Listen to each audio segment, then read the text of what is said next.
Bonjour à tous. Comme vous le savez, les processeurs Kaby Lake arrivent et nous sommes très fiers de pouvoir vous présenter aujourd'hui les cartes mères qui vont avec.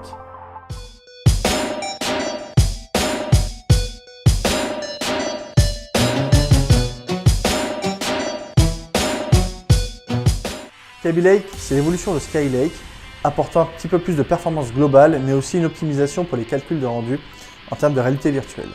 Ce qui est intéressant sur cette plateforme, c'est que vous allez pouvoir utiliser votre processeur Skylake sur une carte mère Kaby Lake et vice versa. C'est complètement compatible, ça reste sur le même socket. Maintenant, ensemble, nous allons voir quelle carte mère peut être adaptée à quel usage. Pour accompagner la sortie des processeurs Kaby Lake, nous avons développé un ensemble de cartes mères réparties en plusieurs gammes. La première gamme, c'est la gamme Strix, donc la gamme gaming équilibrée, abordable pour les joueurs qui veulent se monter une config fiable dans la durée, performante, et qui jouent à des jeux comme League of Legends, Starcraft ou CSGO. Nous avons la gamme Maximus, qui est pour les joueurs beaucoup plus exigeants, qui veulent pousser beaucoup plus loin leur pros en utilisant des fonctions d'overclocking. À côté de ça, nous avons les cartes mères TUF, qui sont un petit peu comme, on va dire, le tank des cartes mères Asus. Elles sont là pour être fiables dans la durée, être utilisées par exemple dans une utilisation type serveur maison, 24 h sur 24, 7 jours sur 7, ce sont des cartes mères garanties 5 ans et ultra fiables. À côté de tout ça, nous avons les gammes Prime, les nouvelles cartes mères bureautiques d'Asus pour une utilisation classique et qui apportent aussi leur lot de technologies. On va passer en revue quelques technologies intégrées sur les cartes mères. On ne va pas toutes les faire parce qu'il nous faudrait 2 heures de vidéo. Par contre, on va se focaliser sur les fonctions essentielles qui peuvent vous intéresser, en particulier sur la partie gaming et overclocking.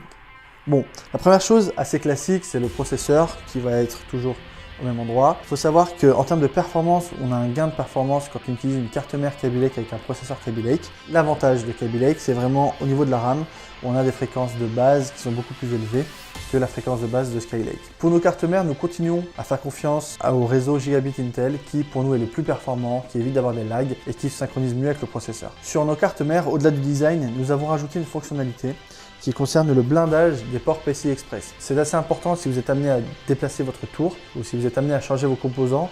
C'est toujours bien d'avoir des ports PCI Express qui soient plus résistants, plus solides. Sur la Strix, la carte mère est un petit peu plus à nu. Par contre, sur la série Maximus, vous voyez qu'il y a aussi un cache supplémentaire qui a été intégré et aussi un autre cache sur le côté avec toutes les connectiques, le port HDMI, les USB, la partie audio. Ce cache est aussi une protection, un blindage contre les interférences et les ondes électromagnétiques. Autre fonctionnalité importante sur les cartes mères Asus, c'est la technologie Aura. C'est une technologie Asus exclusive qui permet de personnaliser l'éclairage des cartes mères. Si je prends par exemple la Strix, vous avez une zone d'éclairage qui se trouve ici. Si je prends la Maximus, vous allez l'avoir sur le côté et une au niveau du logo et au niveau des ports PCI Express. Et en fait, vous allez pouvoir adapter la couleur de votre carte mère en fonction de votre boîtier ou de vos préférences. Vous avez plusieurs modes.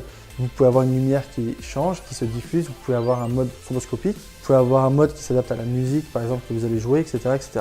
Là où c'est très important, c'est qu'avec Aura Sync, vous allez pouvoir synchroniser l'éclairage de votre carte mère avec celui de votre carte graphique, afin d'avoir une tour, si vous avez une tour vitrée, qui va complètement s'adapter à ce que vous aimez, à ce que vous voulez en faire, et aussi se lier à votre boîtier. Chose importante, sur la carte mère, je prends par exemple celle-ci, vous allez avoir 4 pins blancs sur le côté qui concernent des headers RGB et en fait c'est par là que vous allez pouvoir modifier aussi l'éclairage de votre boîtier s'il est compatible Aura. Toujours au chapitre de la personnalisation de la carte mère, nous vous offrons aujourd'hui la possibilité d'imprimer des caches en 3D et de les intégrer sur la carte mère. Donc nous avons des petits trous un petit peu partout qui sont faits pour accueillir des caches que vous pouvez intégrer à la carte mère. Donc nous, si on prend la Maximus, nous avons déjà un cache qui est intégré. Mais si vous souhaitez imprimer les vôtres en mettant votre pseudo, votre nom de clan, d'équipe ou quoi que ce soit, vous pouvez le faire. Et ça permet avec Aura d'aller un petit peu plus loin dans la personnalisation de votre PC et d'avoir un PC unique. Sur nos cartes mères, nous avons ajouté un port USB 3.1. Pour les novices qui ne sauraient pas comment utiliser, en fait, sur votre boîtier, vous avez des prises jack, de l'USB et tout ceci est relié à un câble et ce câble, vous allez venir le mettre ici. C'est très intuitif et vous allez pouvoir bénéficier du débit de la carte mère directement sur votre boîtier et en termes de performance, aujourd'hui, c'est le must. Sur les cartes mères gaming, vous allez aussi trouver la puce Supreme FX3 qui vous garantit un son d'une clarté impeccable avec une délimitation que vous pouvez voir avec l'éclairage qui permet d'éviter des interférences avec le reste des composants. Après, je ne vais pas trop en détail dans les cartes mères, puisqu'en fonction des modèles, vous allez trouver certaines particularités, certaines spécificités que vous n'aurez pas sur d'autres. Mais vous allez retrouver sur toutes les cartes mères de l'USB type C, USB 3.1, vous allez trouver des connecteurs M2 pour votre SSD, donc du Wi-Fi MIMO en fonction des modèles bien sûr, vous allez trouver aussi du DisplayPort, enfin voilà, énormément de choses. Donc je vous invite à aller sur la page asus.fr et en fonction des gammes d'aller voir les spécificités et de trouver la carte qui vous convient.